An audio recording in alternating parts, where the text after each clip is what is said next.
وأصحابه أجمعين. وبعد، قال الله تعالى في القرآن الكريم: أعوذ بالله من الشيطان الرجيم.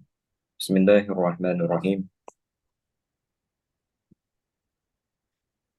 وإذ تأذن ربكم لئن شكرتم لأزيدنكم ولئن كفرتم إن عذابي لشديد.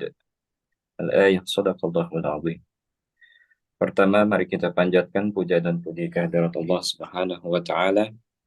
Salawat serta salam semoga tetap terlimpah curahkan kepada junjungan alam baginda Nabi Muhammad Sallallahu Alaihi Wasallam, kepada keluarganya, kepada para sahabatnya, kepada para tabi'in, atba'un tabi'in, dan mudah-mudahan sampai kepada kita selaku umatnya. Hadirin rahimakumullah. Alhamdulillah, kita pada hari ini telah bertemu kembali eh, dalam kegiatan kita, terutama yaitu kegiatan Majelis PSBB, yang insya Allah akan kita lanjutkan kembali peningkatan materi yang akan dipimpin dan diisi secara langsung oleh guru kita semua, yaitu Ustadz Dr. Kiai Haji Zainur Rafiq MHum. Oleh karena itu, untuk memberi keberkahan yang lebih dari kegiatan ini, mari kita awali kegiatan kita pertama kali ini dengan pembacaan Bismillah bersama-sama. Bismillahirrahmanirrahim. Kemudian akan kita tambahkan berkah kembali, yaitu dengan pembacaan ayat suci Al-Quran yang insya Allah akan dilantunkan dan dibacakan oleh Akhina Al-Karim Al-Ustadz Saiful Rahman Al-Banjarani yang sekarang sedang di Mekah. Dan insya Allah akan membacakan surat Al-Quran Di Madinah, langsung dari Mekah. Madinah ya, salah. Di Madinah, dan akan dibacakan langsung oleh beliau. Kepada beliau dipersilahkan. Awas itu Mangga. lulu kene. jam 1-nya.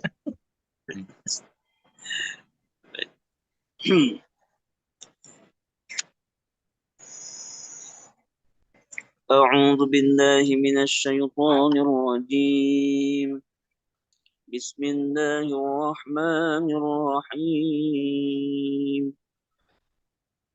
ألم تر إلى الملأ من بني إسرائيل من بعد موسى إذ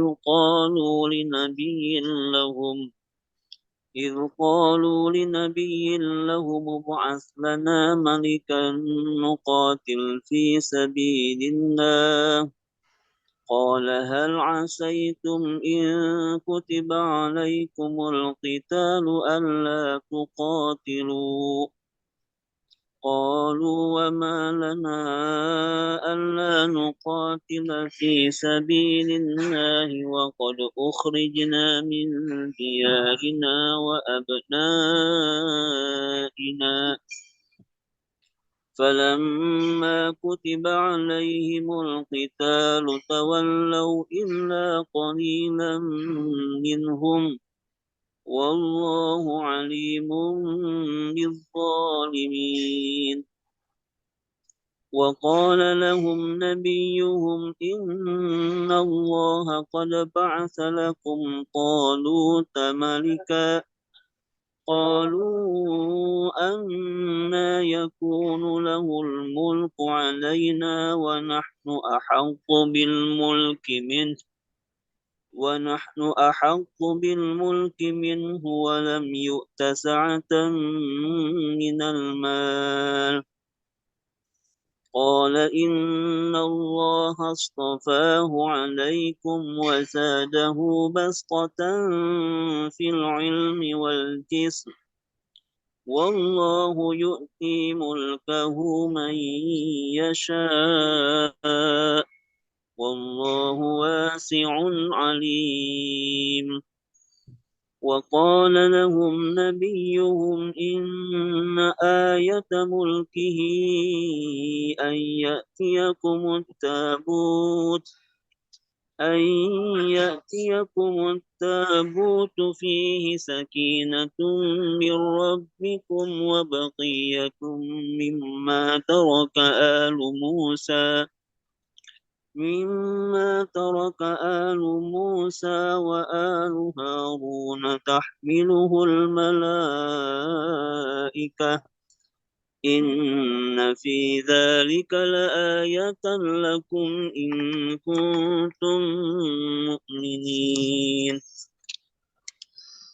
فلما فصل طالوت بالجنود قال إن الله مبتليكم بنهر فمن شرب منه فليس مني ومن لم يطعمه فإنه مني إلا من اغترف غرفة بيده فشربوا منه إلا قليلا منهم فلما جاوزه هو والذين آمنوا معه قالوا لا طاقة لنا اليوم بجالوت وجنوده قال الذين يظنون أنهم ملاقو الله كم من فئة قليلة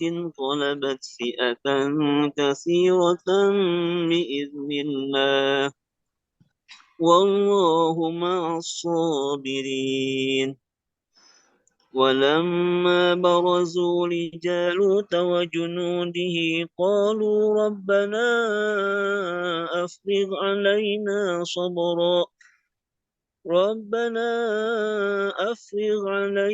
صبرا وثبت أقدامنا وانصرنا على القوم الكافرين. فهزموهم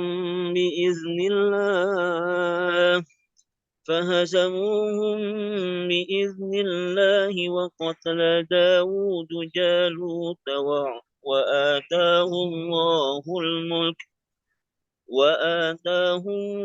الملك والحكمة وعلمه مما يشاء ولولا دفع الله الناس بعضهم ببعض لفسدت الأرض ولكن الله ذو فضل على العالمين.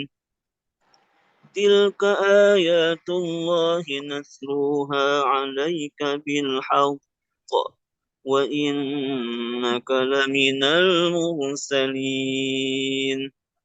صدق الله العظيم.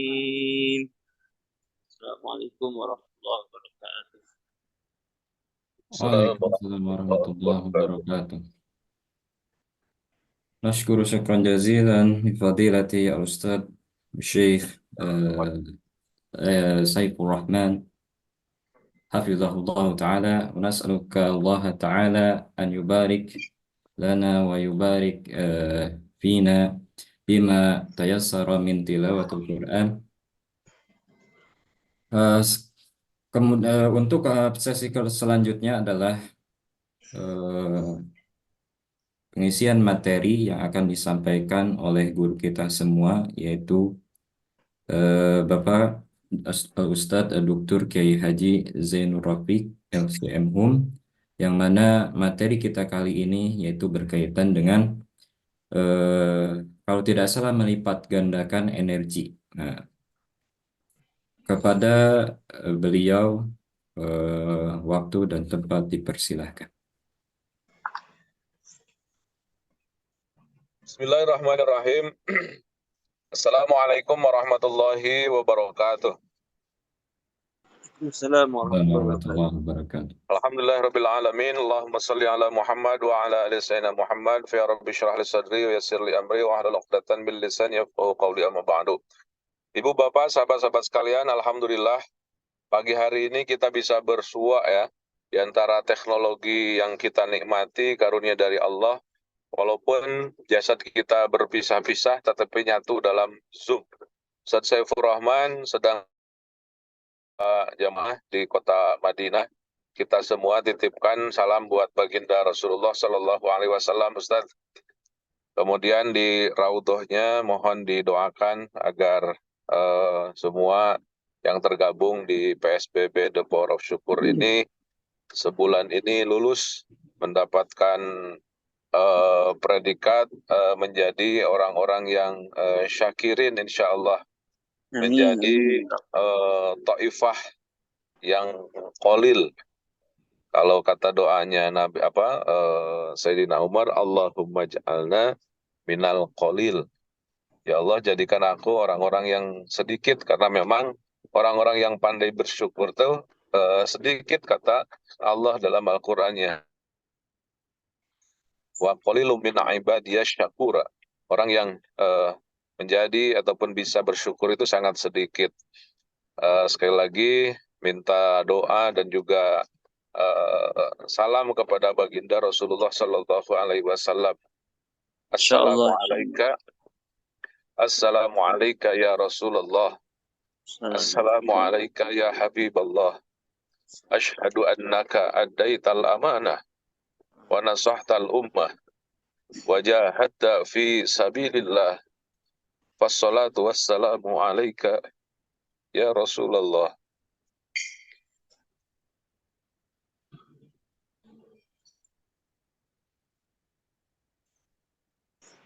Rasa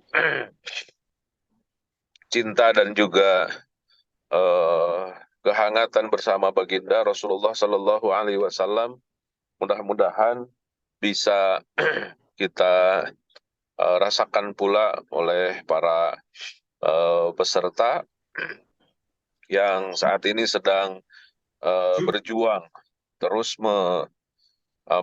menggerakkan jasad tubuhnya untuk selalu dan senantiasa berupaya maksimal untuk menyambut rezeki, menjalankan tugas keseharian karena dilandasi cinta terhadap baginda Rasulullah Sallallahu Alaihi Wasallam. Kita ingin menjadi orang-orang yang tanpa kenal lelah, seperti yang diamanahkan oleh baginda Rasulullah Sallallahu Alaihi Wasallam. Kalau tidak salah pulang dari perang Siffin, Rasulullah bersama para sahabat mampir di sebuah ladang yang di situ ada orang tua, yang tua renta, yang kerjaannya naik trek batu untuk sekedar bisa mendapatkan penghasilan buat keluarga dan juga keturunannya. Rasulullah mampir, kemudian tanpa disangka-sangka Rasulullah langsung mencium tangan bapak-bapak tua yang sedang bekerja keras menghancurkan batu itu. Kemudian setelah Rasulullah mencium tangannya, Rasulullah berkata kepada para sahabat, demi Allah, tangan ini yang tidak akan disentuh oleh neraka karena dia gerakan, karena dia optimalkan untuk mencari nafkah bagi anak dan istrinya. Ibu, Bapak, sahabat-sahabat sekalian, cerita ini menambahkan sebuah semangat bagi kita bahwa Rasulullah itu senang pada orang-orang yang bekerja keras, yang semangat di dalam bekerjanya, yang gigih dalam mencapai cita-citanya, seolah-olah berpikir sebagaimana materi yang kemarin kita kaji, bahwa masa depannya adalah di tangannya sendiri, berupaya semaksimal mungkin. Namun setelah terjadi, maka tinggal ridho dan pasrah mensyukuri yang terjadi. Maka mudah-mudahan kita selalu dan senantiasa diberikan kesemangatan oleh Allah Subhanahu wa taala untuk terus menjadikan pekerjaan kita adalah ibadah, dan kita niatkan seluruh yang kita lakukan dari janari sampai pagi, siang, sampai sore, bahkan sampai malam lagi, bahwa semua yang kita dedikasikan dalam satu lingkup untuk karena Allah semata. Walaupun memang kita mendapatkan ribah, kita mendapatkan lebih sesuatu dari yang kita kerjakan, bahwa itu hanyalah wasilah saja. Intinya adalah kita melakukan segala sesuatu, energi kita tumpahkan, jangan sampai lupa, mari kita niatkan, semua adalah niat usaha karena Allah semata, agar apa yang kita lakukan insya Allah akan berarti bagi kita dan masa depan kita.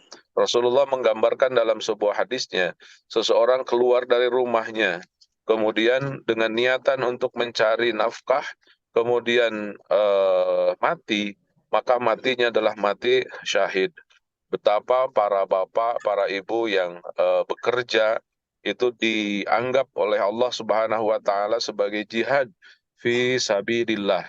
Maka terus kita kobarkan energi dan juga etos kerja, berdisiplin diri untuk terus menggayuh semangat sehingga kita bisa menjadi orang-orang yang betul-betul dekat dengan Allah Subhanahu wa taala karena pekerjaan kita. Dalam doa-doa kita dikumandangkan wa adkhilnal jannata ma'al abrar. Ya Allah, masukkan kami ke dalam surga dengan dedikasi pengabdian terbaik kami. Nah, Ibu Bapak, sahabat-sahabat sekalian, pada pagi hari ini kita akan berbicara pula tentang menggandakan energi. Terkadang kita loyo, terkadang kita tidak semangat, terkadang kita menjadi generasi mager ya, malas gerak, ataupun juga kita menjadi orang-orang yang tidak bertanggung jawab, tidak memiliki semangat. Itu memang manusiawi. Namun kalau kita tidak punya polanya, kalau kita tidak punya caranya sebagaimana yang Allah Subhanahu wa taala arahkan, maka kita akan menjadi generasi yang loser, menjadi generasi yang gagal, menjadi sampah masyarakat, menjadi problem bagi komunitas kita. Maka Al-Quran dengan konsepnya menggambarkan kita harus menjadi pemain, kita harus menjadi subjek, kita harus menjadi orang yang mengarahkan kehidupan kita, dan konsepnya ada di dalam Al-Quran. Ustadz Saifur Rahman tadi telah membacakan narasi besar dalam Al-Quran, dan subhanallah dibacakan dari Masjid Nabawi, dan isi tentang yang dibacakan oleh beliau adalah formula bagaimana cara menggandakan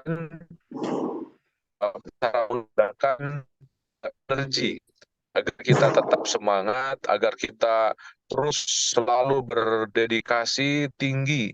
Kalau di antara nilainya 1 sampai 10 terus on fire, di angka 9, 10, tidak pernah melenghoy, tidak pernah tidak semangat. Dan inilah yang diformulakan oleh Allah Subhanahu wa taala, bagaimana agar kita bisa bergerak dengan sesemangat mungkin. Hadirin sahabat-sahabat sekalian, kebetulan saya juga lagi di perjalanan, dan biar sinyalnya tidak terganggu, mohon izin sambil saya bacakan tafsirnya. Mungkin videonya saya off-kan dulu, dan kita akan mengagendakan dan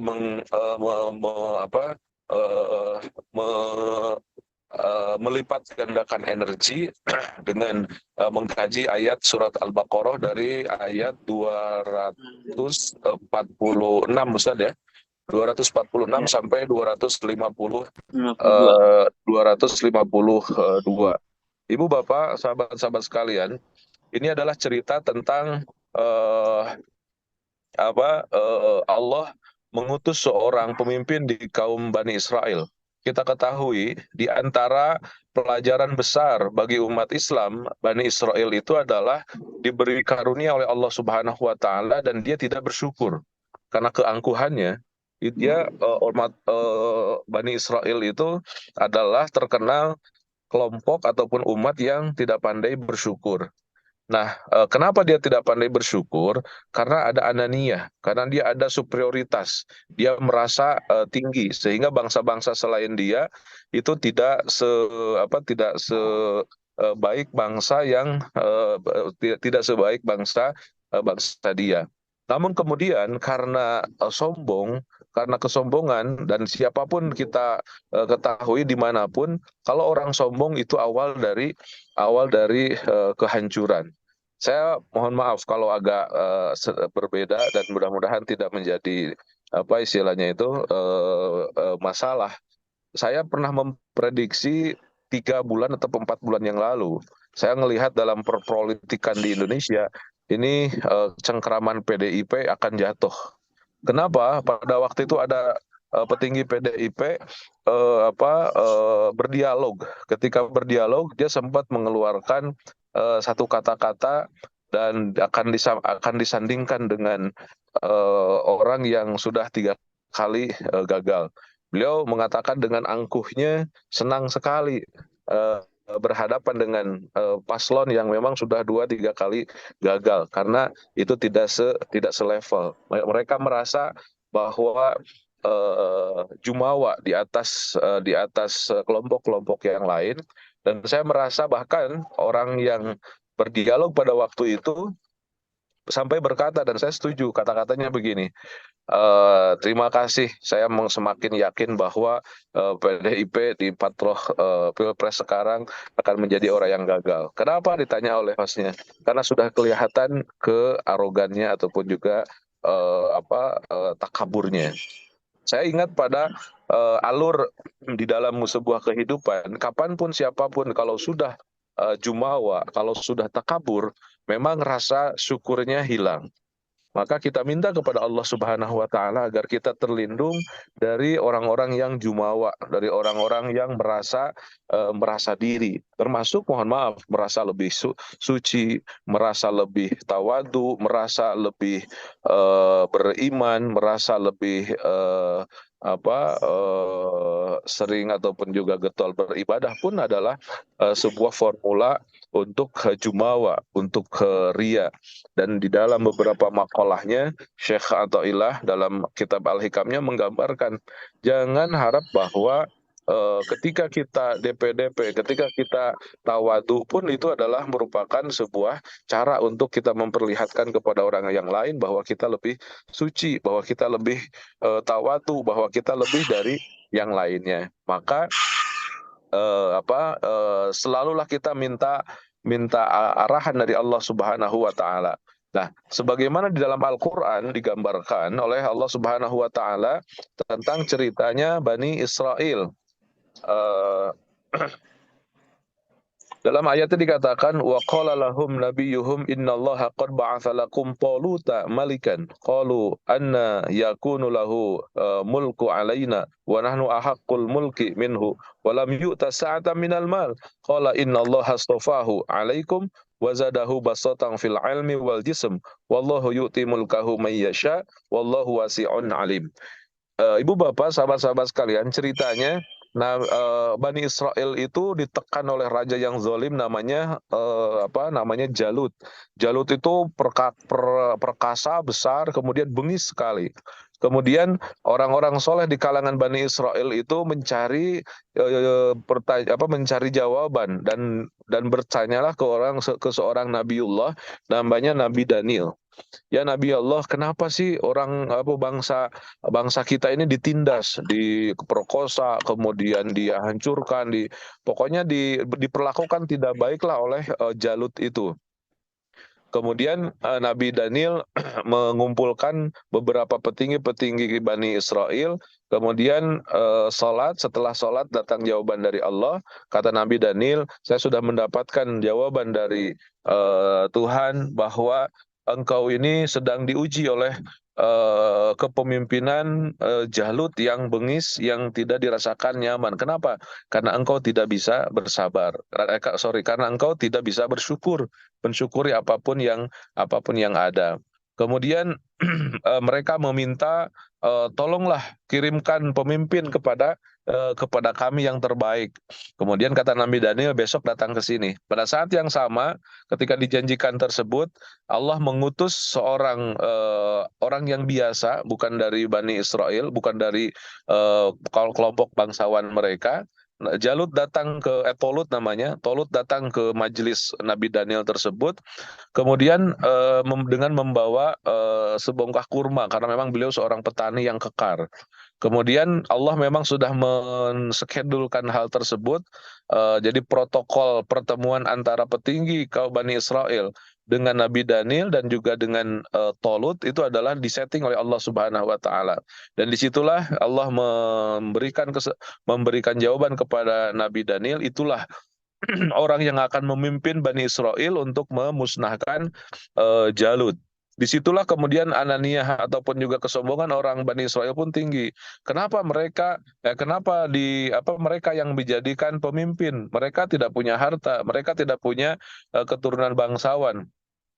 Dalam kalimat yang kita baca tadi, qalu anna yakunu lahu mulku alaina, atau mereka tidak bisa memimpin kami, wa nahnu ahaqqu, sementara kami ini lebih berhak, kami itu elektabilitasnya lebih tinggi, kami itu orang yang lebih suci, kami itu orang yang, kenapa dia yang dipilih oleh Allah bil mulki minhu walam yu'ta sa'atan minal mal, qala innallaha astafa alaikum. Kata Nabi Daniel, innallaha astafa alaikum, sesungguhnya Allah telah memilihkan kepada engkau, wazadahu bastatan fil ilmi wal jism. Allah kuatkan dia, Allah kuatkan Talut, wallahu yuti mulkahu may yasha wallahu wasi'un alim.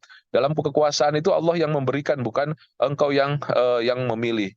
Kemudian ibu bapak sahabat-sahabat sekalian, karena memang orang Bani Israel seperti itu karakternya, tapi kemudian digambarkan dengan satu kejadian, mereka semakin yakin. Wa qala lahum nabiyuhum inna ayata mulkihi ayyatiyakumut tabut fihi sakinatum mir rabbikum wa baqiyatum mimma taraka alu Musa wa alu Haruna tahmiluhul malaikah. Di antara mujizat lah yang Allah berikan, yang Allah tinggikan, yang Allah lihatkan kepada para petinggi Bani Israel itu ada tabut. Tabut itu adalah satu keranda, satu box yang memang sangat-sangat disakralkan oleh orang-orang Yahudi. Nah, dengan dihadirkan tabut itu, kemudian mereka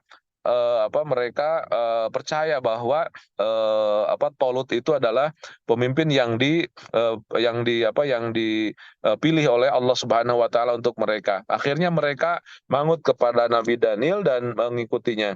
Falamma fasala Talutu bil junudi qala innallaha mubtalikum binaharin faman syariba minhu falaysa minni wa man lam yat'amhu fa innahu minni illa man ightarafa ghurfatan biyadihi. Kemudian ibu bapak sahabat-sahabat sekalian, diceritakanlah karena para petinggi Bani Israel itu telah mempercayainya dengan adanya tabut tadi. Kemudian ke Tolut pun dibilang, Tolut pimpin Bani Israel untuk melawan Jalut karena tugas dari Allah Subhanahu wa taala. Kemudian dikumpulkanlah orang-orang Bani Israel, termasuk di dalamnya ada anak kecil yang namanya Daud, yang nanti akan menjadi nabi, dan yang membunuh Jalut itu adalah Nabi Daud kecil dengan ketepelnya ya. Nah, ibu bapak sahabat-sahabat sekalian, kemudian apa yang terjadi? Yang terjadi adalah dilaporkan kepada Jalut, dan ketika dilaporkan, Jalut pun merasakan kesombongan yang tinggi. Saya ini lebih besar dari bangsa Bani Israel. Bani Israel itu kalau nggak salah cuma 7.000 orang. Kemudian mereka kumpulkan sampai 15.000 bala tentara. Dari 7.000 orang itu dipimpin oleh Tolut, kemudian berjalan dari tempat rumah mereka untuk melawan Jalut. Nah, namun di perjalanan Allah ngasih tantangan, kata Allah, fa innallaha mubtalikum binahar. Allah nanti akan menguji engkau dengan ada sungai. Jadi ada sungai yang akan kita lewati, wahai 7.000 pasukan Bani Israel. Nah, kita lagi panas. Kemudian tidak boleh banyak minum. Karena kalau banyak minum akan malas. Karena kalau malas tidak mau berperang. Nah, kata Tolut, nanti akan ada wahangan, walaupun kita haus, jangan terlalu euforia. Wah, ada wahangan, kemudian kita mandi, kemudian kita minum yang banyak. Jangan. Kenapa? Karena kita akan berperang. Nah, inilah ketika kita sedang memiliki satu misi, maka kita harus hati-hati, termasuk fasilitas. Fasilitas itu akan menghancurkan istilahnya itu semangat untuk kita berperang. Kadang-kadang gadget juga memposisikan kita menjadi tidak semangat dalam bekerja, dalam melakukan banyak hal. Ketika kita punya misi, kata Tolut, ingat, kita jangan terlena dengan fasilitas itu. Kalaupun mau minum, ya silahkan, ghurfatam biyadi illa man igtarofa ghurfatam biyadi, sekedar minum seadanya.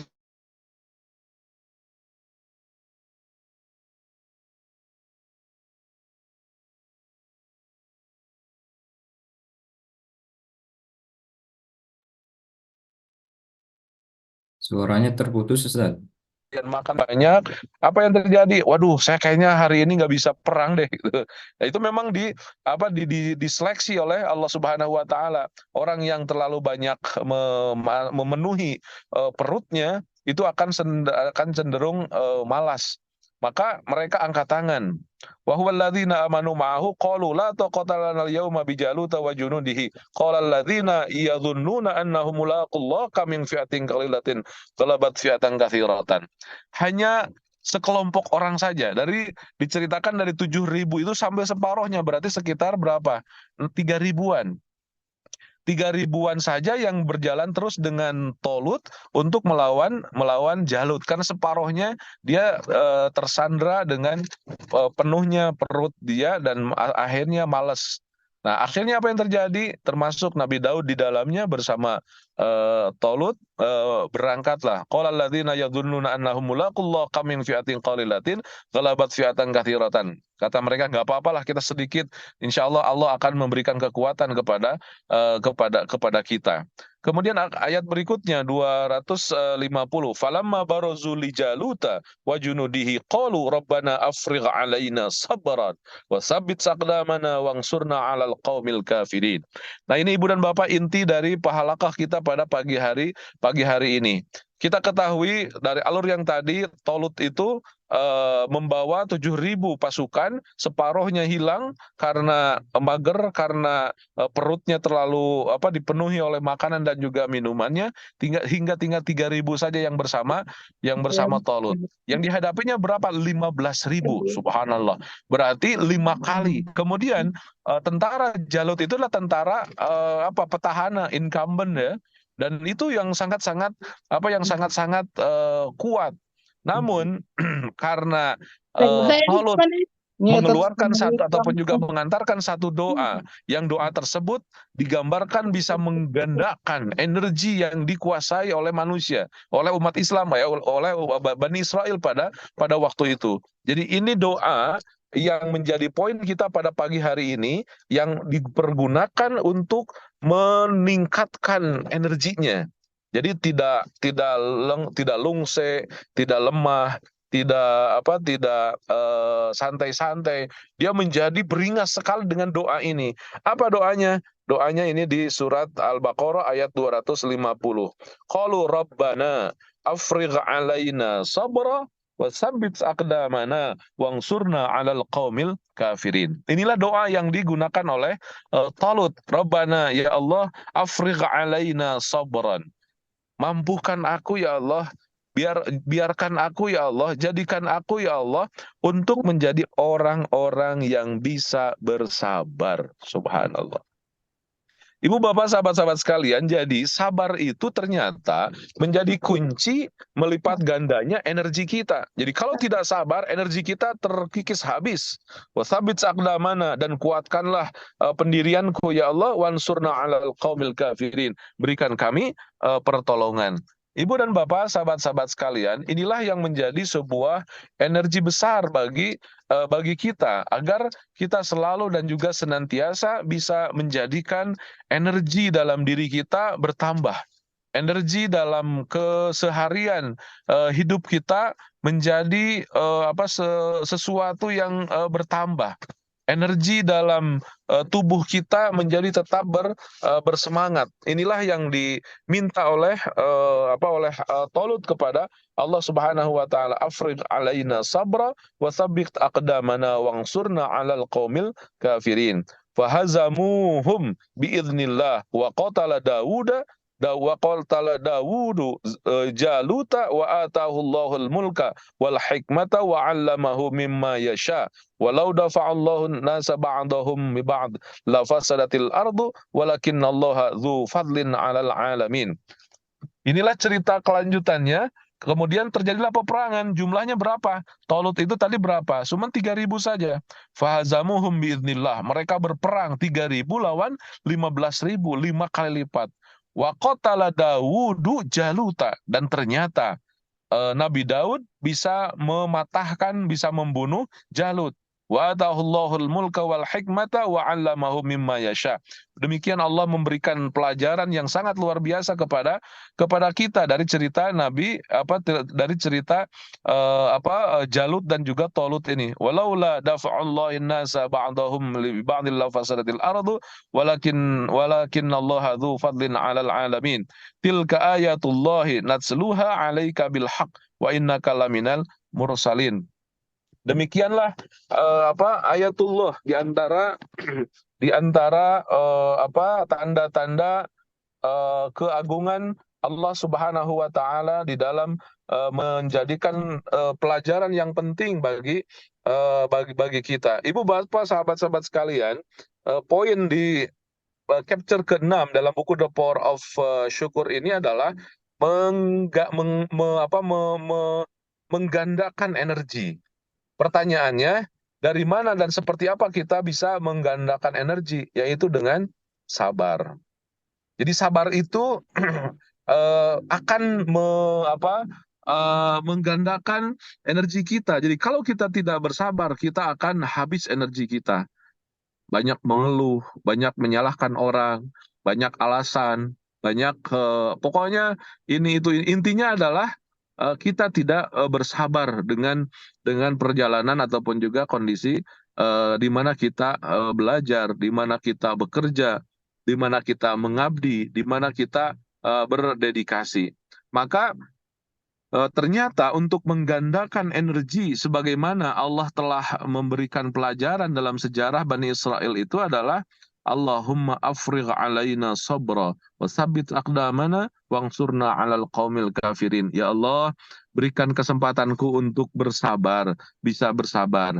Kalau dalam sebuah hadis digambarkan sabar itu pertama adalah sabar dari balai, kemudian sabar dari ketaatan, kemudian sabar dari maksiat. Bertahan untuk terus tidak mengeluh dengan balai ataupun juga masalah, kemudian juga sabar taat mengikuti aturan-aturan kedisiplinan. Kemudian yang ketiga adalah sabar dalam menjaga kemaksiatan ataupun juga keluar dari koridor yang seharusnya. Ibu bapak sahabat-sahabat sekalian, jadi hal yang harus kita jadikan pelajaran penting untuk bisa menyertai perjalanan hidup kita adalah bagaimana kita memfokuskan diri untuk selalu dan senantiasa bisa bersabar. Sabar dengan apapun. Kenapa kita bisa bersabar? Karena kita ketahui, ya Allah, yang saya kerjakan kok begini-begini aja. atau kita teh nggak bakalan sampai pada omset yang sekian, atau saya teh tidak akan bisa seperti yang lain. Jangan berpikir seperti itu. Kenapa? Allah itu sudah membagi-bagi rezeki. Allah itu sudah membagi-bagi semua yang ada dalam kehidupan keseharian kita. Tinggal apa?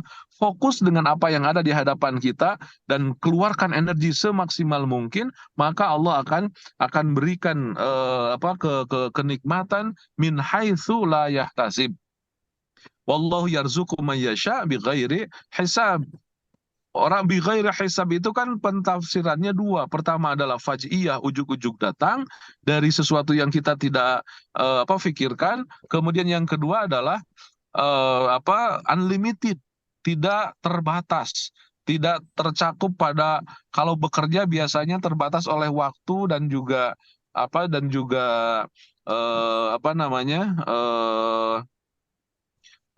dan juga tempat, ataupun juga UMR lah gitu kan kalau dalam pekerjaan keseharian kita. Tapi kita tidak melihat ke sana. Malam tadi saya mendapatkan satu pelajaran penting dari sebuah artikel yang mengatakan kenapa orang Cina itu pada kaya, sementara orang non Cina gitu ya miskin-miskin. Salah satunya itu yang sangat-sangat luar biasa kata mereka, dan mereka yang cerita para petinggi ataupun juga orang-orang Cina yang sukses, kata dia bagi orang Cina dalam bekerja, dalam berdagang terutama, tidak ada kata libur. Jadi mohon disadari Ibu Bapak, kalau kita berdedikasi bekerja, itu kata mereka tidak ada kata libur. Kenapa? Karena setiap saat dia ada libur, setiap saat dia bekerja. Artinya karena hobi, maka untuk rileksnya dia disatukan dengan pekerjaannya. Maka Sabtu Minggu dia ngegas terus, dan terjadi apa yang kita lihat sekarang. Berbeda dengan generasi kita, kerja kemudian terpatok pada waktu, kemudian udah mendekati Sabtu dan Minggu, wah ini nih mau berlibur, maka kinerjanya akan hanya berkisar di angka itu saja. Tapi kalau kita ingin kaya, salah satunya adalah tidak ada kata libur. Kalaupun libur terus kita berdedikasi. Kenapa? Karena bersemangat. Nah, bagaimana cara agar kita bersemangat? Ternyata menurut Al-Baqarah 146-52 tadi adalah kita minta kepada Allah agar kita bisa dimasukkan dalam zona kesabaran.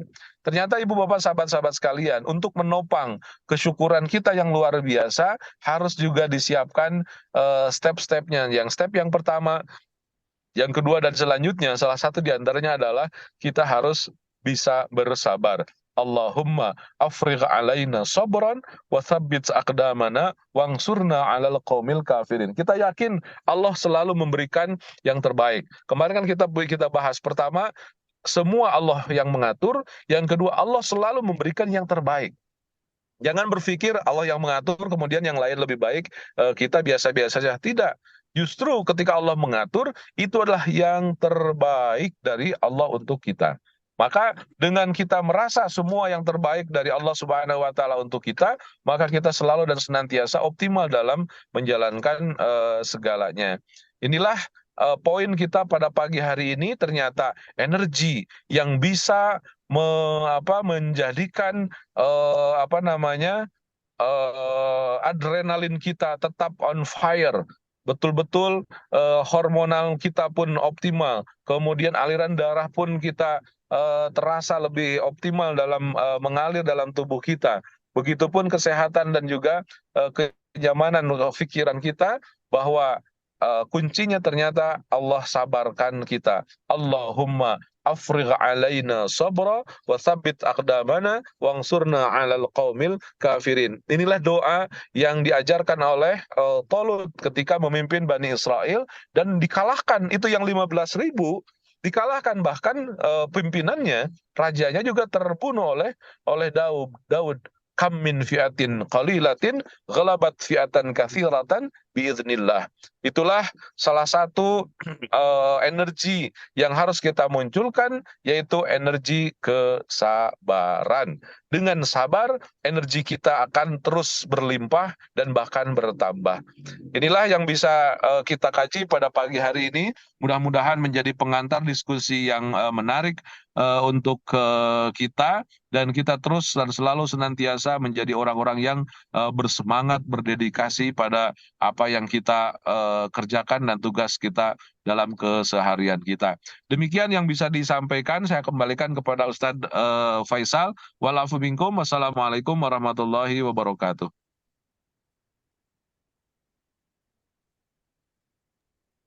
Waalaikumsalam warahmatullahi wabarakatuh. Terima kasih kepada pemateri kita, guru kita, Ustadz Dr.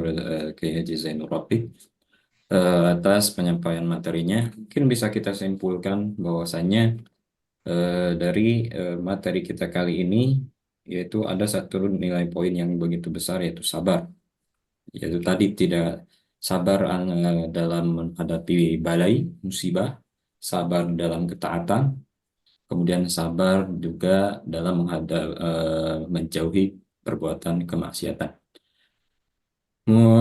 Untuk selanjutnya yaitu adalah sesi tanya jawab. Barangkali dari para peserta sekalian yang ingin bertanya sesuatu ataupun misalkan ada pernyataan atau tambahan, mangga dipersilahkan, boleh via langsung Zoom ataupun dari chat Zoom. Mangga dipersilahkan. Bapak Haji Hilman, mangga silahkan Bapak. Atur nuhun kesempatan anak. Subhanallah, hari ini mendapatkan padanan sifat sombong takabur yang merupakan salah satu keruntuhan nilai kita di hadapan Allah. Sekali deh panginten Jumawa Anania pamit telepat tadi disimak.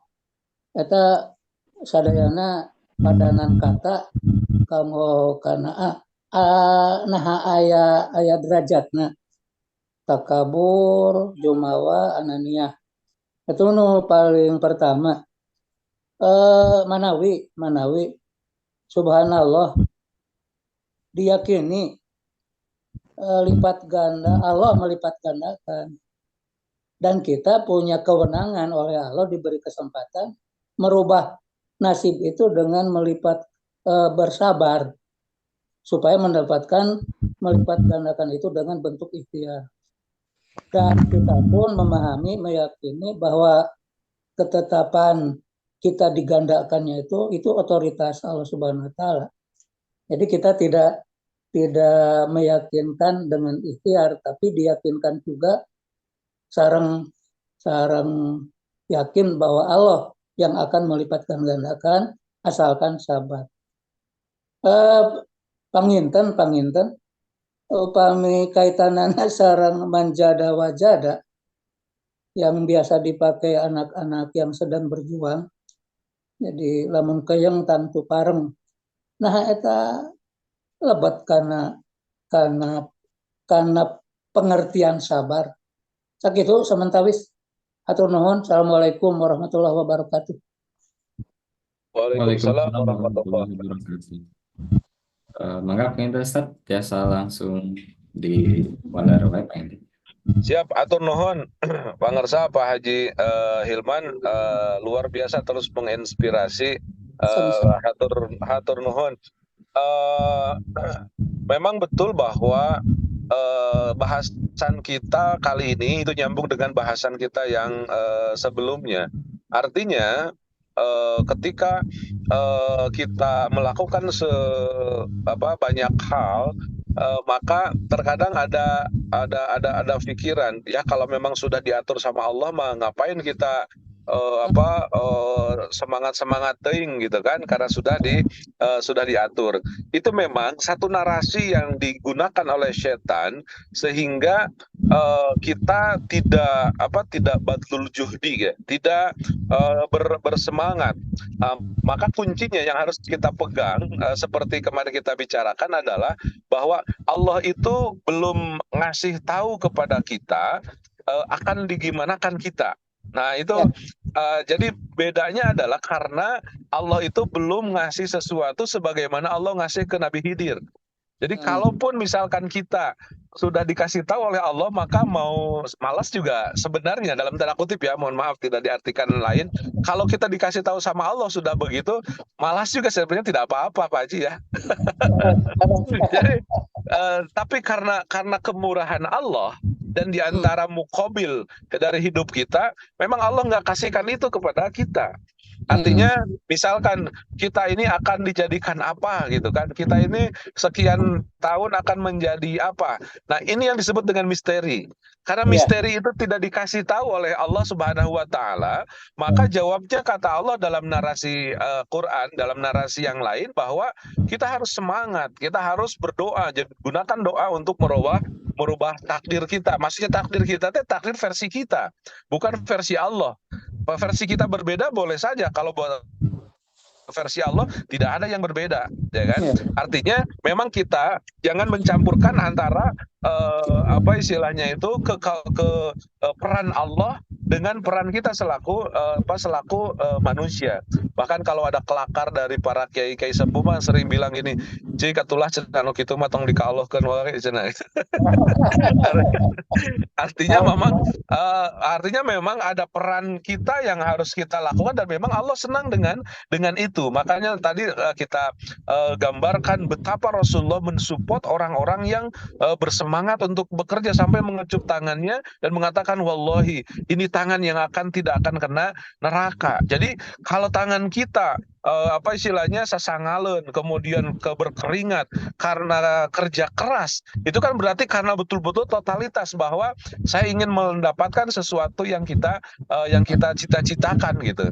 Nah, sementara kalaupun sudah terjadi, kita yakin bahwa Allah yang mengaturnya. Nah inilah mungkin Pak Haji, kalau saya lebih cenderung yang disebut dengan fun ataupun seninya. Jadi seni mengatur pemahaman tentang qada dan qadar dengan seni untuk kita berkasab, berusaha. Ini yang akan simulasikan di mana yang cocok bagi kehidupan kita, bersemangat di medan perang lah gitu kan, kemudian tapi juga hatinya luluh lantah ketika dekat dengan Allah Subhanahu wa Ta'ala. Kalau dalam bahasa kaum sufi itu ruhbanun fil laili wa fursanun fin nahar, malamnya seperti rahib, malamnya seperti biara yang mencucurkan air mata di tempat-tempat sujud di mihrabnya, sementara siangnya seperti kuda yang memacu energinya untuk terus berdedikasi. Ruhbanun fil laili wa fursanun fin nahar. Jadi siangnya tidak ada kata mager, tidak ada kata tidak semangat. Kita berusaha semaksimal mungkin, siangnya 100%, malamnya juga 100%. Mudah-mudahan kita menjadi orang-orang yang seperti demikian. Rohbanun fil laili wa fursanun fin nahar. Malamnya kita ketuk pintu langit dan siangnya kita gelar energi dan juga kuda-kuda terbaik kita untuk kita menguasai dunia. Dan ini doa yang yang populerkan oleh Syekh Abdul Qadir Al-Jailani, dan ini banyak menginspirasi saya dalam meniti sebuah pergerakan, termasuk insya Allah dan alhamdulillah inspirasi ini saya tuliskan dalam sebuah disertasi doktoral besok di UIN, yaitu doanya yang dipopulerkan oleh Syekh Abdul Qadir Al-Jailani, Allahumma ja'alid dunya fi aidina wala taj'alid dunya fi qulubina. Ya Allah, jadikan dunia itu dalam genggamanku. Jadi dunia itu harus digenggam. Wala taj'alid dunya fi aidina, dan jangan berikan kesempatan dunia itu mengisi ruang hati kita. Jadi hati kita tidak ada istilahnya materi-materi, paling gitu-gitu unggul gitu kan. Mau makan berapapun, mau makan dimanapun, pasti keluarnya mah gitu kan. Pasti kalau coba bau, coba tidak enak dipandang gitu kan. Tapi Allahumma ja'alid dunya fi aidina, dalam kuasaan kita.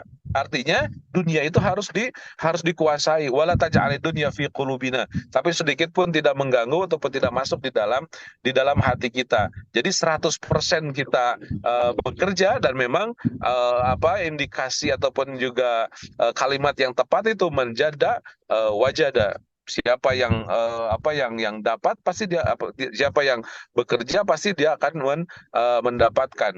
Kalau sekarang kan manjada lajada, siapa yang punya langsung buka lajada untuk shopping ya.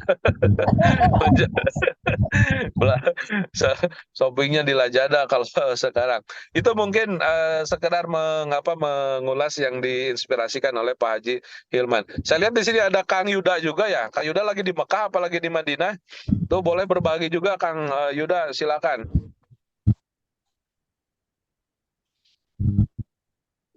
Silakan Ustadz Faisal. Kang Yuda bisa langsung ngobrol aja, mungkin ada di chat juga tuh, ke kolom chat tadi.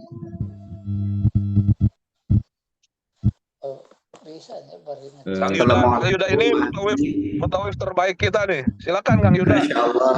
Assalamualaikum Pak Haji. Punten. Waalaikumsalam.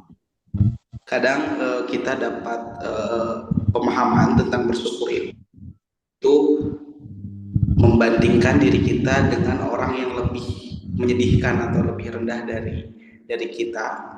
Lalu apakah itu esensi dari syukur sebenarnya atau bagaimana penafsirannya? Mungkin segitu. Terima kasih Haji. Siap, mangga Pak Faisal. Langsung aja ya. Boleh Ustaz, langsung saja mungkin. Baik, atur nuhun Kang Yuda, lagi di Mekah apa di Madinah Kang Yuda ini? Kebetulan lagi di Mekah, Haji. Oh, lagi di Mekah ya. Ya. Jangan lupa ketika lagi tawaf apalagi di bulan Ramadan, doakan nih kita di PSBB setiap hari terus bisa on fire, setiap hari semakin semangat, krunya juga semakin bergairah, tidak menjadi generasi mager, tidak generasi yang malas bergerak, tapi generasi yang terus terinspirasi. Doakan mudah-mudahan kita diistiqomahkan, diikhlaskan oleh Allah Subhanahu wa taala. Di Multazam khusus doakan ya, doakan peserta PSBB ini juga nanti bisa umroh bersama-sama. Amin. Amin ya Allah. PSBB luar biasa, PSBB sekarang udah 25 orang. Jadi kalau sama Allah dicatat 25 orang ini udah jadi satu bis gitu kan. Amin. Insyaallah, amin. Ya Rob, ayo langsung banyak yang mengaminkan.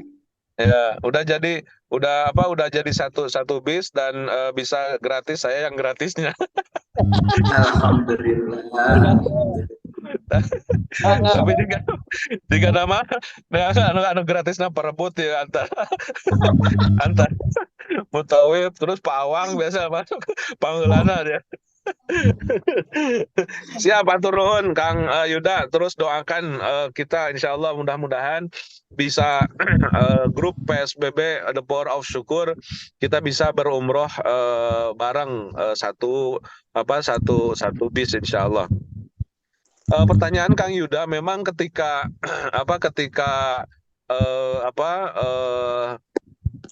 menjadi orang yang bekerja kemudian berdedikasi, otomatis terkadang picunya ataupun juga alat picunya adalah orang lain. Maka itu memang tidak bisa dihilangkan. Kenapa? Karena itu secara manusiawi, memang orang lain ada.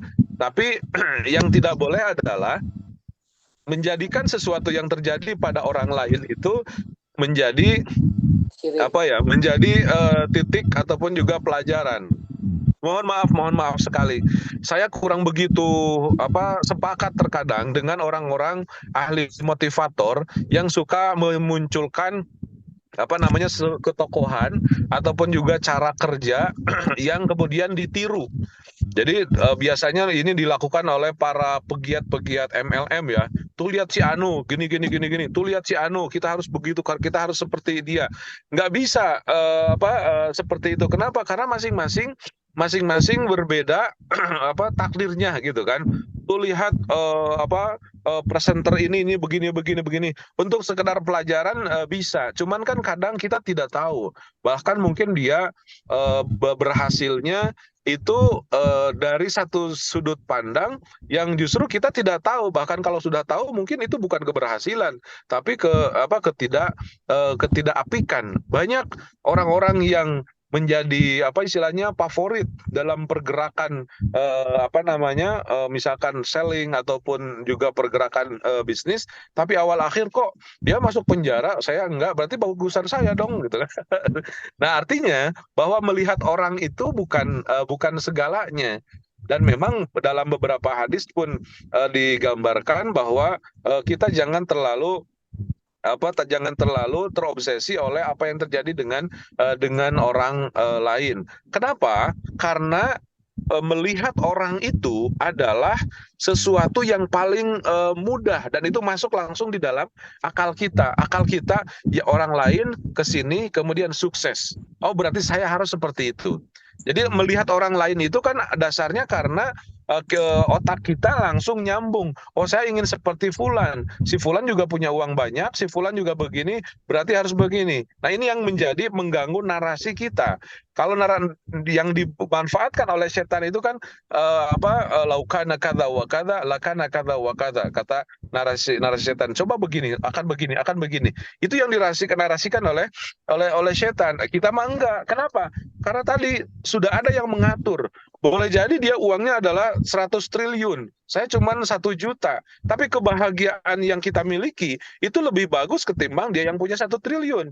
Yang 1 triliun itu terkadang hutangnya bisa 2-3 triliun. Sementara kita yang 1 juta misalkan paling hutangnya cuma 200-300 ribu. Artinya kita harus membongkar ataupun juga membuat sebuah fenomena bahwa kehidupan kita adalah surga bagi kita. Bahwa kehidupan orang ya itu terserah orang yang punya, bukan punya kita. Jangan sampai karpet merahnya dibuat oleh kehidupan orang lain, sementara kita yang menginjakannya. Akhirnya apa? Tiap hari keluhan, tiap hari menyalahkan orang, tiap hari tidak nyaman. Kenapa? Karena salah kita. Kenapa kita ngambil blueprint? Kenapa kita ngambil saja karpet orang lain? Harusnya kita membuat istana sendiri. Saya ini akan berbahagia dengan kehidupan saya yang begini. Kemudian jadi semua prototipe kehidupan ideal itu memang kita yang harus bangun, dan itu yang harus dilakukan oleh kita. Dalam syairnya Imam Syafi'i kan fansab fa inna ladzal 'aishi fin nasab. Berencanalah. Kalau almarhum pun Bapak mentafsirkan fansob itu bukan hanya bekerja berdedikasi tuntas ataupun juga optimal, tapi fansob itu berencanalah. Merencanakanlah. Fa innal ladzal 'aish fit nasab. Keindahan hidup itu ada pada rencana. Maka kita bikin sebuah perencanaan versi kita, tidak melihat orang lain. Persetan dengan orang lain artinya begitu kan. Orang lain itu bisa karena juga dengan kehidupannya masing-masing. Jadi jangan terlalu terpaku pada apa yang terjadi pada orang lain. Saya ingin menjadi diri kita sendiri. Saya ingin merencanakan segala sesuatu itu yang terjadi dalam kehidupan kita. Makin sayang kita dengan kehidupan kita, makin sayang kita dengan pergerakan dan wacana segalanya yang ada dalam hidup kita, dan kita tetap ada dalam kondisi bersabar, bersyukur, dan akhirnya akan merasakan sebuah kebahagiaan. Untuk sekedar menconteng ataupun melihat sih boleh-boleh saja, tapi mungkin dari 1 sampai 10 Kang Yuda itu paling di angka 2 atau ataupun 3 saja. Jadi jangan ingin seperti orang lain, tetapi jadilah kita menjadi diri kita. Kenapa? Karena kita direct langsung dengan Allah. Itu makna dari tauhid aplikatif. Jadi aplikasi tauhid dalam kehidupan keseharian kita itu adalah kita direct langsung dengan Allah. Via-nya adalah hanya sebatas Rasulullah Shallallahu Alaihi Wasallam. Contoh Rasul, kenapa? Karena akan mengantarkan kita dengan konsep-konsep yang sudah diterjemahkan oleh beliau, kemudian langsung direct dengan Allah Subhanahu wa Ta'ala. Itu mungkin sekedar jawaban mengomentari yang ditanyakan oleh Ustadz Yuda. Saya kembalikan ke Ustadz Faisal, monggo Ustadz. Baik, Ustaz. Subhanallah, syukran Ustaz. Mungkin saya bisa menambahkan sedikit, seperti halnya ada yang mengatakan bahwasannya syukur itu ridho. Seperti yang dikatakan oleh Syekh Sa'rawi di dalam penyampaian diskusi, "Idza radita bima qasamtuhu lak, in radita bima qasamtuhu lak, arahtu qalbaka wa badanak." Apabila engkau ridho dengan apa yang telah kubagikan, kata Allah, kepadamu, maka aku qalbaka wa badanak, maka aku rilekskan hatimu dan juga badan. Jadi walaupun misalkan diberikan kadar yang seadanya segitunya, tetapi kita ridho, artinya kan dalam ridho itu adalah bersyukur juga. Maka insya Allah kita tidak akan merasa menjelekkan orang lain dan sebagainya. Selanjutnya ada pertanyaan Ustaz di chat Zoom dari Ibu Nuraini. Assalamualaikum Ustaz.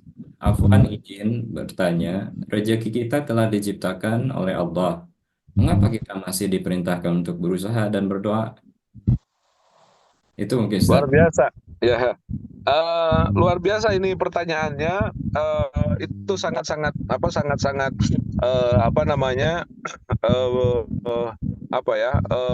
inti dalam pemahaman kita. Rizki kita kan sudah ditentukan. Betul Ibu. Nah ini biasanya bahasa yang akan mengecoh kita Ibu. Rizki itu sudah ditentukan oleh Allah. Ngapain kita cari-cari gitu kan? Betul, rizki itu sudah ditentukan. Tapi kan itu versi Allah. Kita kan tidak tahu ditentukannya rizki ke kita itu seberapa. Nah karena tidak tahunya, karena Allah tidak ngasih tahu tadi, maka kita harus mencari. Kenapa? Kalau kita tidak mencari, mati kita. Kenapa? Karena Allah tidak mengkasih tahu bocoran itu. Itu yang kemudian disebut dengan rusdan. Nah, kemarin cerita ini, Allah kasih sedikit kepada Nabi Khidir. Kalau Nabi Khidir sudah dikasih tahu oleh Allah. Tapi versi kita kan tidak tahu Allah itu ngasih ke kita itu segimana. Nah, karena ketidakmampuan kita untuk mengetahui itu, maka kita fokus kepada narasi lain bahwa kita harus mencarinya dan kita berdoa semaksimal mungkin dan Allah mengarahkan untuk itu. Jadi jangan sampai kalimat yang pertama tadi itu memang akan membolak-balik logika kita. Lah kalau sudah ditentuin mah ngapain kita cari-cari? Betul ditentuin, cuman problemnya itu versi Allah, ditentuin oleh Allah dan hanya Allah yang tahu. Kita tidak tahu. Nah, kita yang tidak tahu disuruh oleh Allah dengan khitab lain, dengan narasi lain, dengan kewajiban lain, kita ini harus bekerja. Kita harus mengoptimalkan segala sesuatu. Barusan kalimat bagus yang disampaikan oleh Syekh Sa'rawi lewat Ustadz Faisal itu betul. Kalau kita yakin dengan apa yang Allah berikan kepada kita, itu cukup akan menenangkan apa yang kita lakukan dan kita yakin Allah memberikan jalan keluar, maka kita berusaha semaksimal mungkin untuk totalitas 100% dalam bekerja. Nah, jangan sampai kalimat-kalimat nilai itu kemudian merosotkan etos kerja kita. Ini yang banyak terjadi di kaum muslimin secara umum. Akhirnya generasi kaum muslimin itu menjadi tidak terpompa etosnya. Kalau menurut Sigmund Freud itu agama menjadi candu. Jadi candu itu bahaya. Orang yang paling bagus itu adalah orang yang cerdas. Yang satu-satunya yang bisa mengalahkan kecerdasan apa? Kecanduan. Kita cerdas, kita bisa melakukan sesuatu dan kita ini. Tapi kalau orang cerdas sudah ada kecanduan, itu kalah sudah. Makanya betapa berbahayanya narkoba itu. Bahkan kalau orang yang bawa narkoba di atas berapa gram gitu kan hukumnya hukuman mati. Kenapa? Karena narkoba itu mematikan etos kerja. Narkoba itu mematikan etos untuk bekerja. Ibu dan bapak coba lihat betapa sedihnya seorang orang tua yang sudah melahirkan dengan susah payah, mendidiknya sudah besar, kena narkoba, dan narkoba itu menghancurkan etos hidupnya, etos kerjanya. Dia diem aja, merasakan keindahan yang memang sudah dia rasakan. Maka itu dianggap dalam kehidupan sekarang kita dianggap sebagai sebuah kematian. Maka orang yang mengedarkan obat yang seperti itu memang layak untuk dibunuh karena itu mematikan etos kerja seseorang. Maka termasuk, mohon maaf, agama pun terkadang itu menghilangkan itu. Kenapa? Karena agamanya menjadi candu. Saya punya dosen dan dekat dengan beliau adalah seorang penulis wartawan senior di Mesir, namanya Dr. Fahmi Huwaidi. Beliau menulis satu buku yang judulnya At-Tadayun Al-Mankus.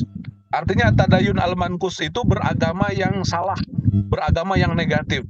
Salah satunya At-Tadayun Al-Mankus itu dari agama itu banyak digunakan untuk narasi-narasi yang membuat kita tidak punya etos kerja. Jadi rata-rata orang-orang yang dekat dengan agama, dia bisnisnya tidak baik. Dia bisnisnya males-malesan. Itu yang berbahaya.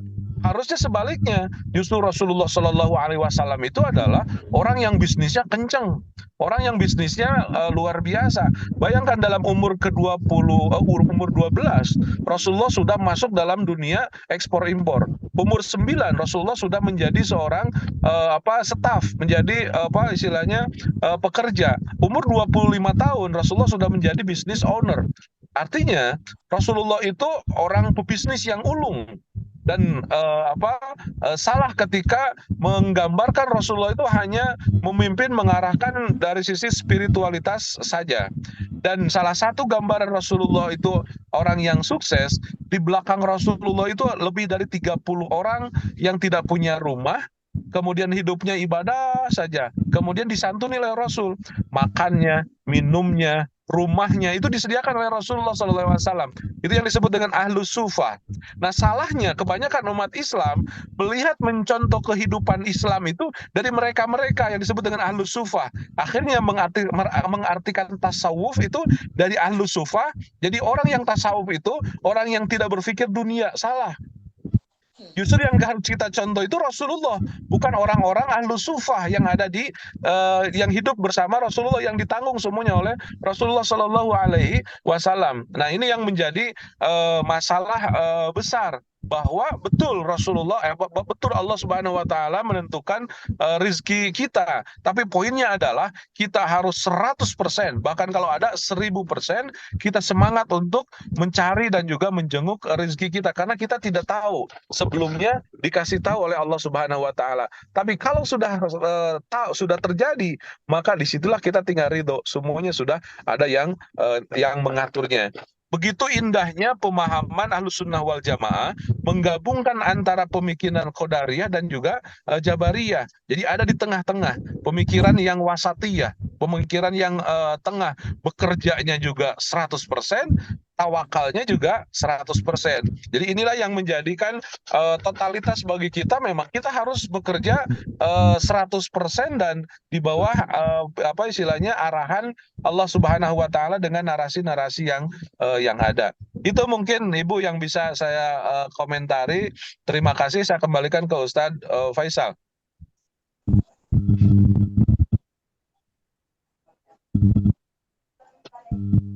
Syukran Ustadz atas jawabannya.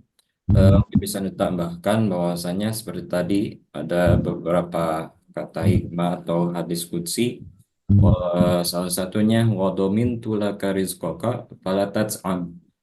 Allah sudah menjamin rizki kalian, fala tat'am, dan janganlah kalian capek-capek. Artinya jangan capek-capek ini bukan berarti gak boleh berusaha, karena sudah ditentukan oleh Allah, tapi tetap Al-jawarih ta'mal wal qulub tatawakkal. Jadi raga kita tetap berusaha, usaha terus, tetapi sesudah itu hati kita tawakal.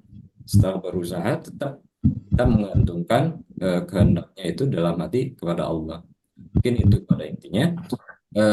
Sedikit tambahan, dan ada pertanyaan lagi Ustadz dari Ibu Siap. Nurhayati. Assalamualaikum Pak Kiai, izin bertanya.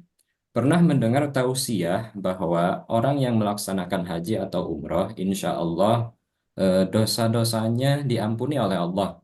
Nah, apabila sepulang dari haji umroh, orang tersebut tidak bersabar sehingga melakukan dosa lagi, apakah itu pertanda bahwa haji atau umrohnya tidak mabrur? Dan apakah pahalanya jadi batal? Mohon pencerahannya dan semoga Allah mentakdirkan dan mengizinkan saya melaksanakan umroh bersama Spides di bawah bimbingan Pak Haji Zainal. Amin. Amin, amin. Itu Amin. Ustaz. Baik, langsung. Baik, langsung ya. Terima kasih pertanyaannya. Kalau memang sudah umroh, kemudian tidak bersabar masuk dalam kemaksiatan, maka solusinya daftar lagi ke Spides untuk berangkat umroh lagi, Teh. Endorse. itu Belum betul. nih umroh Ustaz. Betul kan, kalimatnya begini hadisnya, al-umrah bainal umrah kafaratun lima bainahuma. Antara satu umroh dengan umroh lain itu penghapus di antaranya. Maka mohon maaf, betul sekali, bagus sekali kalau orang yang punya keinginan dan punya istilahnya itu kemauan itu diagendakan, saya mau setahun sekali, 2 tahun sekali saya mau umroh. Kenapa? Kafaratun lima bainahuma, atau penghapusan dosa di antara keduanya. Tapi Ibu dan Bapak, sahabat-sahabat sekalian, perlu diketahui bahwa penghapusan dosa itu bukan hanya di Mekah. Dalam kehidupan keseharian pun itu banyak. Doa-doa kita yang mustajab juga bukan di multazam saja, tapi inda nuzulil mator, ketika turun hujan, jangan lupa kita berdoa. Itu waktu mustajabah.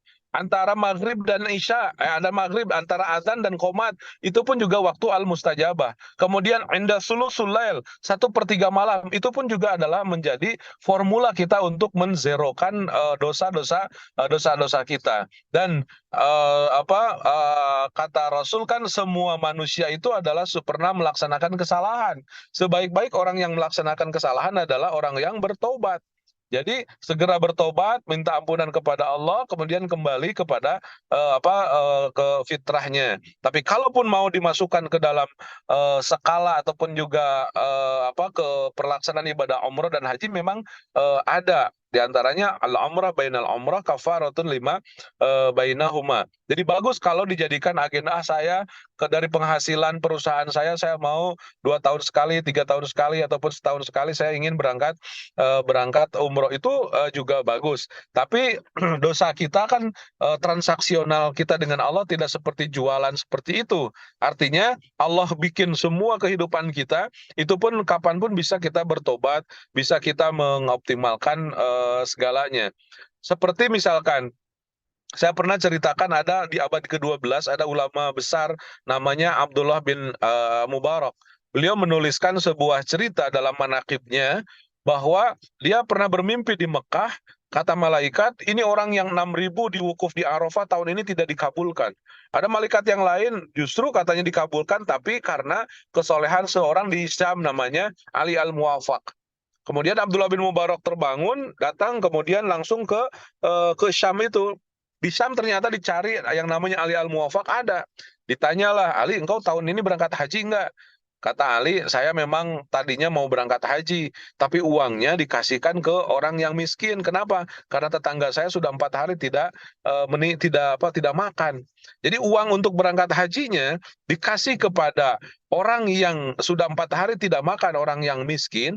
Kemudian ternyata apa yang dilakukan oleh Ali Al-Muwafaq itu dicatat oleh Allah dan dikabarkan lewat malaikat menjadi kunci diterimanya seluruh orang-orang yang ada di tanah Arafah. Subhanallah. Jadi Arafahnya itu tidak sebegitu penting banget. Yang pentingnya adalah apa? Mental berbaginya. mental peduli terhadap orangnya. Bagaimana kita setiap tahun kita berangkat umroh, sementara tetangga kita kelaparan misalkan.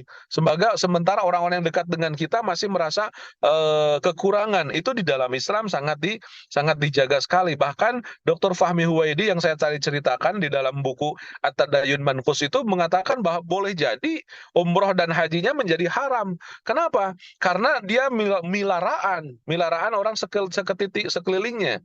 Nah, maka harus kita kembalikan bahwa etos di dalam Islam itu bukan materialistik, tapi value-nya, nilai-nilainya. Salah satu nilai-nilai dalam ibadah haji itu adalah kepedulian sesama, kemudian pengabdian. Itu yang ada di dalam prototipe orang-orang yang mabrur. Orang mabrur kan yang mabrur itu kan dari kata barro. Barro itu satu akar kata dengan birrul waliden, artinya mengabdi. Jadi orang yang pulang umroh itu semakin mengabdi. Orang yang pulang umroh itu semakin mengabdi. Orang yang semakin mengabdi, dia akan menjadi orang yang kaya. Dalam teori magnet rezeki itu Allah itu menitipkan rizki kepada manusia di mana? Di kebahagiaan dan juga kemuliaan orang lain. Artinya kalau kita menjadi orang yang bisa membahagiakan dan memuliakan orang lain, itu bahasa lain dari cerdas emosional, itu akan menjadi sukses. Tapi orang kita menjadi orang yang dablek gitu kan, tidak mau mengerti orang, tidak akan kaya. Inginnya dimengerti saja oleh orang lain, inginnya diberi saja oleh orang lain. Dia tidak pernah berpikir bagaimana saya mengabdikan untuk orang lain. Itu prototipe orang yang tidak akan banyak dititipkan rezeki oleh Allah Subhanahu wa taala.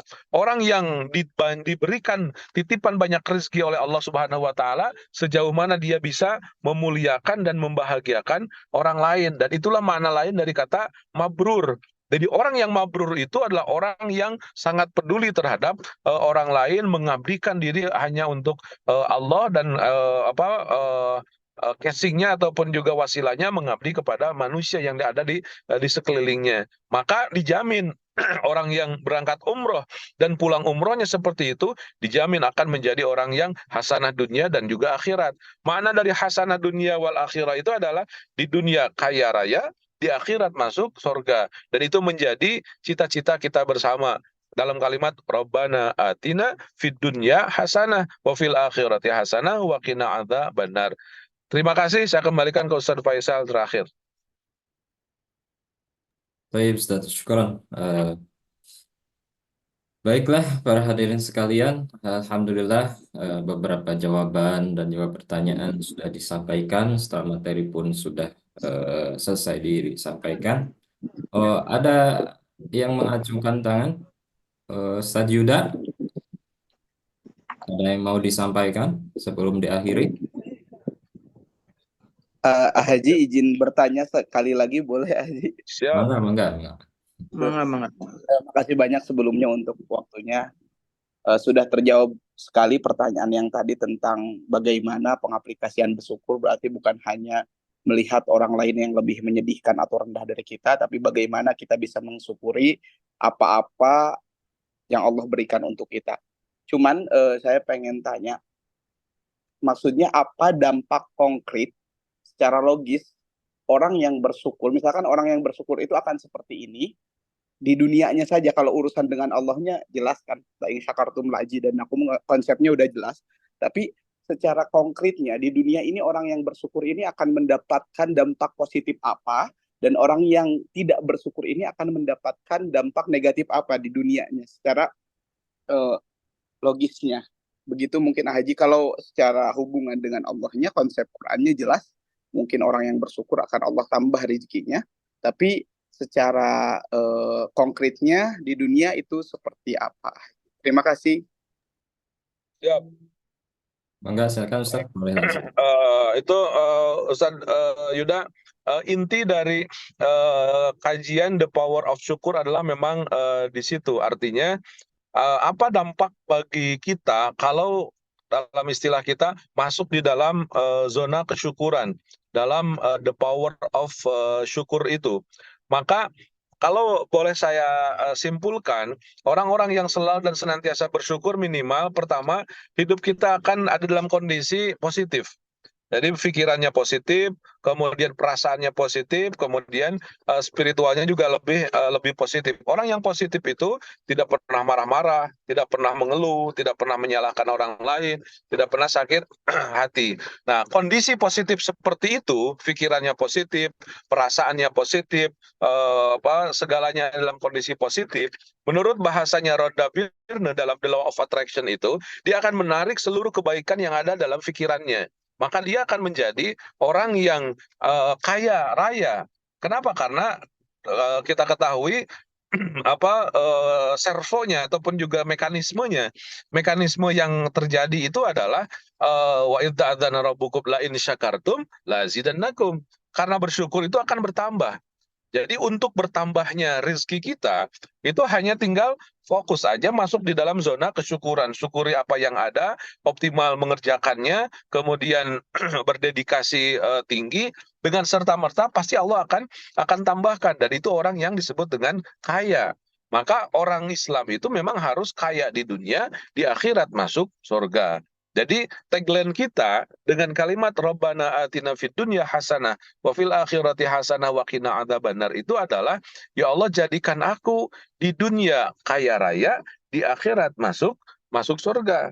Jadi umat Islam itu harus ada di garda terdepan dalam kehidupan dunianya.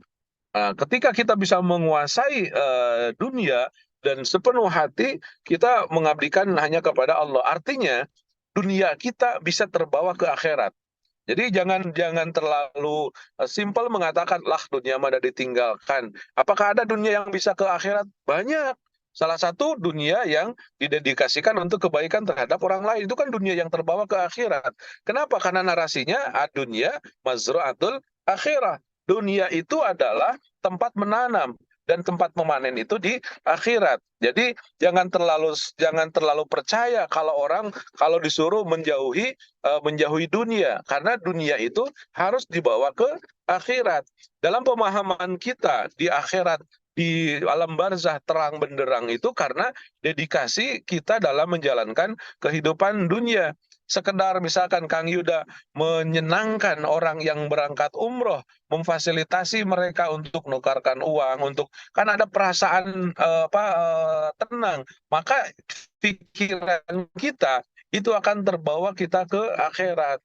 Kenapa? Karena memberikan kebaikan terhadap orang lain di samping memang ada misalkan kelebihan secara material untuk kita. Jadi konsep syukur itu memang akan menjadikan kita di dunia, di akhirat menjadi orang yang masuk dalam surganya Allah dan jauh dari nerakanya. Jadi di dunia menjadi orang yang betul-betul berguna, begitupun di akhiratnya. Jadi awal dari kesyukuran itu adalah awal kita masuk step dalam kondisi yang serba positif. Positive thinking, positive feeling, dan juga positive action.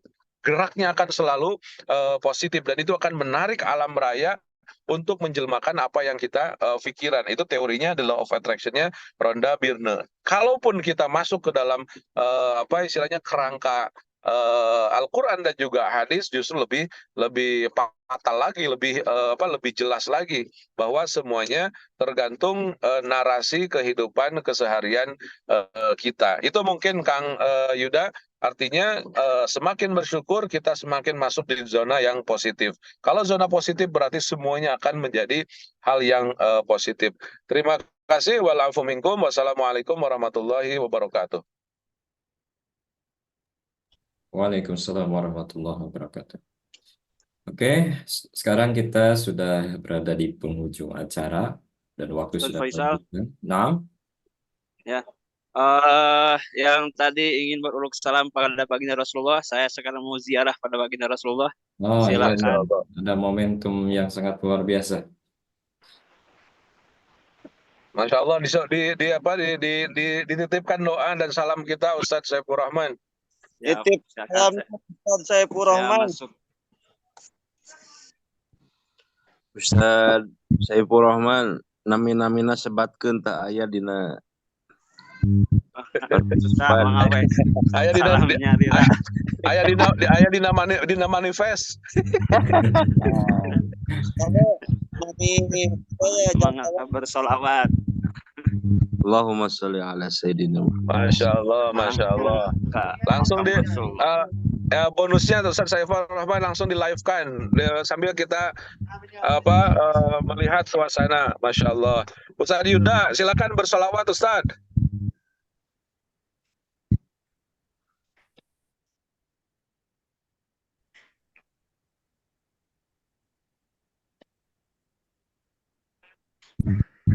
Mana suaranya Ustaz Yuda, solawatnya?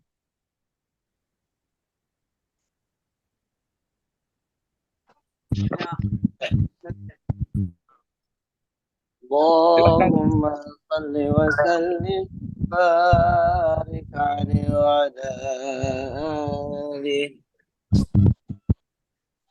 Maulaya salli wa sallim daiman abada ala habibika khairil khalqi kullihim. Masya Allah.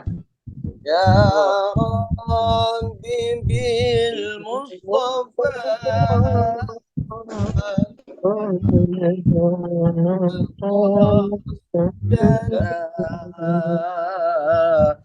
واغفر لنا ما مضى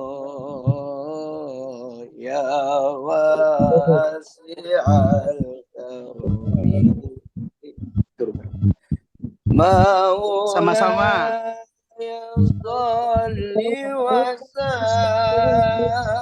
sallim daiman abadan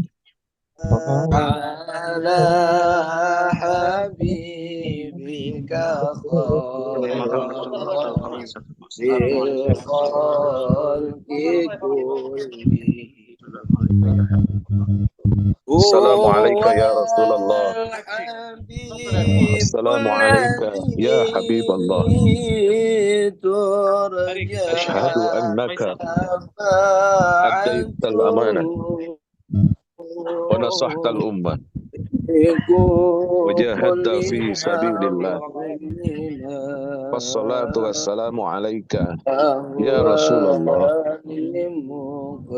Assalamu alaika ya Habiballah. Salam dan sejahtera untukmu wahai Rasulullah sallallahu alaihi wasallam. Kami bersaksi engkau telah menyampaikan dakwah Islamiyah. Engkau telah berperang di jalan Allah untuk Islam dan untuk umat. Salam dan sejahtera untukmu wahai kekasih Allah. Salam dan sejahtera untukmu wahai kekasih Rasulullah, kekasih Allah. Salam dan sejahtera untukmu dari umat Rasulullah sallallahu alaihi wasallam. Kami yang tergabung dalam komunitas PSBB salawat, memberikan salawat kepada baginda Rasulullah sallallahu alaihi wasallam, kepada Abu Bakar As-Siddiq, kepada Umar bin Khattab. Assalamualaikum ya Habiballah. Assalatu wassalamu alaika ya Habibullah. Assalamu alaika ya Habib fi sahibu Rasulullah fil ghar Abu Bakar As-Siddiq. Assalamu alaika ya Umar Al-Faruq. Terima kasih banyak kepada Ustadz Ucu. Barusan yang solawatannya Ustadz Ucu, saya lagi serak-serak basah suaranya aja. Sallallahu alaihi wasallam. Sallallahu ala Muhammad. Sudah cukup? Syukran Ustaz Saiful Rahman. Iya, alhamdulillah. Alhamdulillah kita mendapatkan momen yang luar biasa. Salah satu anggota kita sudah berada di Raudhah. Mudah-mudahan kita mendapatkan keberkahannya. Allahumma sholli ala sayyidina Muhammadin sholatan tuballighuna ziyarata Allahumma sholli ala sayyidina Muhammadin sholatan tuballighuna ziyarata baitikal haram wa ziyarata habibikal Mustafa sayyidina Muhammadin sallallahu alaihi wasallam. Hadirin rahimakumullah, setelah kita telah sampai pada penghujung acara, namun sebelum kami tutup, ada beberapa penyampaian atau pengumuman. Tidak terasa sudah 7 hari pelaksanaan PSBB dan kami dan tim sudah mengaudit sesuai dengan rencana kami bahwa ada beberapa hal yang akan diberikan bagi peserta-peserta yang aktif, baik aktif secara mengirimkan 10 poin kesyukuran dan juga aktif di dalam kegiatan interaksi di dalam via Zoom ini ya, secara langsung. Nah, di antara dua kandidat tersebut, pertama adalah kandidat yang aktif di via Zoom secara kajian. Untuk kandidat yang pertama tersebut itu alhamdulillah didapatkan atau diberikan kepada Kersana Bapak Haji Hilman Gojali. Alhamdulillah, karena beliau sangat aktif sekali, bahkan setiap episode senantiasa bertanya dan sebagainya, dan banyak sekali tanggapan. Mudah-mudahan jantan doa. Amin. Insya Allah nanti Bapak tinggal kirimkan nomor kemudian alamat via WA ke nomor admin. Nanti insya Allah kami kirimkan bukunya beliau, bukunya Kiai Haji Zainur Rafiq, yaitu yang terbaru The Power of Syukur. Nanti kami kirimkan. Nah, kemudian kandidat yang kedua adalah orang peserta yang aktif di dalam mengirimkan poin kesyukuran. Di antara yang paling aktif tiap hari dan tidak bolong-bolong. Dan insya Allah ini akan berlanjut tiap 7 hari. Nanti sudah 7 hari kita diaudit. Jadi yang belum kebagian insya Allah nanti kebagian ya di minggu yang akan datang. Nah, untuk yang kedua yaitu adalah Ibu Yuyun. Ibu Yuyun Yuningsih. Alhamdulillah karena dari catatan ini beliau terbilang aktif dan tidak pernah absen di dalam mengirimkan poin-poin kesyukuran. Nah, nanti dimohonkan untuk dikirimkan ya Ibu alamat lengkapnya ke nomor admin, nanti insya Allah akan dikirimkan. Maka daripada itu kepada peserta yang lain dimohon sudinya agar diantaranya lebih aktif di dalam mengirimkan poin-poin kesyukuran. Kemudian kalau bisa lebih aktif lagi di via Zoom juga boleh. Maka insya Allah nanti akan mendapatkan reward. Dan mungkin tidak menutup kemungkinan semuanya juga akan mendapatkan reward nanti tentunya jikalau para peserta masih bisa bertahan dan aktif sampai akhir dari acara PSBB, yaitu di akhir masa bulan Ramadan. Nanti insya Allah di akhir bulan Ramadan semua mungkin dari pimpinan PSBB mungkin akan memberikan reward yang khusus bagi para peserta insya Allah. Mungkin dari Ustadz Fahmi akan diberikan apa itu? Hadiah hadiah lauk. Nah, insya Allah semuanya juga akan mendapatkan. Dari Ustadz Awang mungkin cemilan-cemilan boleh. Insya Allah nanti. Namun yang spesialnya itu yang tiap minggu, tiap 7 hari, mohon bisa diperhatikan dan insya Allah saya ucapkan selamat kepada 2 kandidat pemenang ini. Insya Allah nanti kami kirimkan bukunya ke alamat masing-masing. Mungkin itu yang bisa saya sampaikan di pertemuan kita kali ini. Mudah-mudahan besok kita bisa bertemu kembali di dalam agenda acara PSBB. Dan barangkali nanti besok misalkan sudah dibagikan link Zoom-nya, ada sanak keluarga misalkan pengen ikutan, boleh di-share Bapak Ibu supaya yang lain juga bisa mendapatkan wejangan atau dari nasihat ataupun pelajaran dari PSBB ini. Jadi tidak hanya untuk anggota khusus saja, tetapi untuk penyampaian materi boleh disampaikan kepada yang lain. Mungkin itu yang bisa saya sampaikan. Syukran. Kita tutup dengan doa kafaratul majlis. Subhanakallahumma wa bihamdik, asyhadu an la ilaha illa anta, astaghfiruka wa atubu ilaik.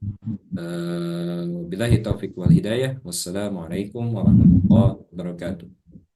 Waalaikumsalam. Waalaikumsalam warahmatullahi wabarakatuh.